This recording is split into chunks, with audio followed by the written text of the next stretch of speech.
Happy morning friends. I am Shailaja. ఈరోజు మన కోసం ఒక చిన్న టాపిక్ తీసుకొచ్చాను. అదేంటంటే, మనం ఎలా ఆలోచిస్తామో మన లైఫ్ అలా ఉంటుంది. దీనికోసము ఒక చిన్న స్టోరీ చెప్పుకుందాం. అనగనగా తోటలో ఒక చిన్న గొంగలి పురుగు ఉండేది.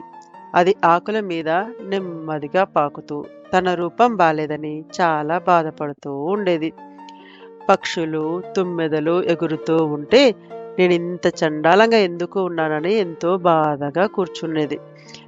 ఎందుకిలా ఉన్నాను? నా జీవితం ఇంతేనా? అనుకుంటూ ఉండగా ఒక పెద్ద సీతాకోకచిలుక దాని దగ్గరకు వచ్చింది. మిత్రమా, నీ ప్రస్తుత రూపం శాశ్వతం కాదు. నీ లోపల ఒక అద్భుతమైన శక్తి దాగి ఉంది.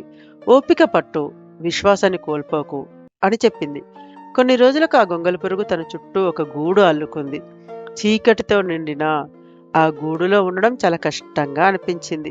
కానీ అది ఆగలేదు. ప్రతిరోజు ఒక చిన్న పోరాటం, ప్రతిరోజు ఒక చిన్న ఎదుగుదల. అది తనలో జరుగుతున్న మార్పును భరిస్తూ నిశ్శబ్దంగా ఎదురుచూస్తుంది.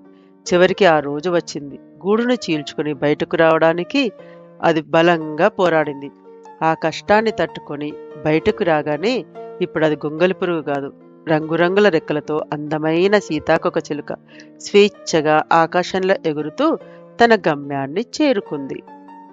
సో ఫ్రెండ్స్, ఎవరైతే కష్టాలను తట్టుకుంటారో, ఎవరైతే ప్రాబ్లమ్స్ని సాల్వ్ చేసుకుంటూ వస్తారో వాళ్ళే లైఫ్లో ఎదుగుతారు.